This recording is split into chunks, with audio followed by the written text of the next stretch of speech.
Dobro jutro. Prvi današnji objekt, prva lokacija, jesenje, zemeljske barve imamo. Ful sem vesel nad tole, navdušen nad tole rjavo barvo. No, prav namensko sem vam jo hotel pokazati, zato ker se mi zdi, da lepo paše v kombinaciji s travo, z drevjem. Take še nismo imeli, večinoma so ponavadi bele, no, tako da ta je malo posebna. Sicer gre pa čist v bistvu za klasično skladiščno kubi hiško, tako, ki je v bistvu že kar malo ponarodela. In noter je pač namenjen prostor za vse tisto, kar doma v hiši nima svojega mesta, svojega prostora. Dimenzijsko 3x2, tako da tudi če imate majhen vrt, če ste v vrstni hiši, če ste, ne vem, v pritličju v bloku, takšna bo pasala noter, no, ker je majhna, pa hkrati ima noter ful enega prostora, če so noter police, te stvari, ker ja, se da veliko noter naložiti. Nova lokacija, spet v bližini Domžal, in tle imam en tehnično ful zahteven projekt.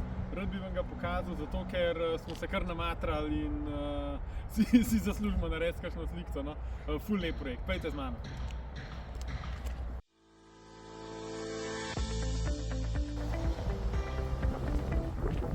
Tukaj moram poudariti, da sem hvaležen stranki, da nam je sploh zaupala takšen izziv. Kot drugo sem pa hvaležen naši ekipi, da je bilo vse pravilno sprojektirano, pa da smo pol tudi tole dostavili. Zakaj? Pojdite pogledati, tole so ful navdušeni. Čeprav je videti klasična skladiščna hiška na tej strani z velikimi vrati, se pravi za spravilo hobi programa, koles in podobno. Imamo pol tukaj še za prostor za toplotno črpalko, ki smo jo ful lepo skrili, tako da je skoraj neopazna na vrtu. In ker ima letvice luft, še vedno lahko diha, še vedno zajema svež zrak. To je tudi sledljivo, zato da lahko do toplotne črpalke tudi pridemo. In zdaj glavni del je pa tukaj noter. Tale hiška je v bistvu hkrati tudi nadstrešek za vhod, tukaj so vhodna vrata. Tukaj ima led strak z namenom, da ko pridemo po noč domov, da se nam v bistvu ta hodniček lepo osvetli. In tukaj je še ena v bistvu velika hiška, ki ima pa noter še prostor za vse ostale stvari, ki jih pač ne moramo dati v hišo. Zdaj, zakaj bi pa to tehnično ful zahteven projekt? Kot prvo imamo tukaj kar nekaj višinske razlike, že asfalt ima padec in sta v bistvu te dve hiške različno visoki. S tem, da sta na strehi enaki. In tudi tukaj pol te stvari reguliramo s temi tačkami, ki so nastavljive po višini, včasih kakšno stvar majčkeno podložimo, zato da se lepo izide. In če gremo tukaj pogledati naprej, smo imeli ful izziv to hiško dejansko spraviti za stanovanjsko hišo.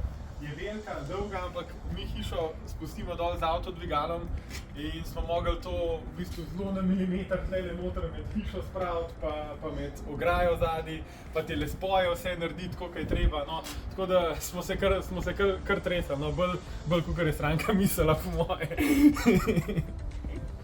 Kaj sem hotel s tem sporočilom povedati?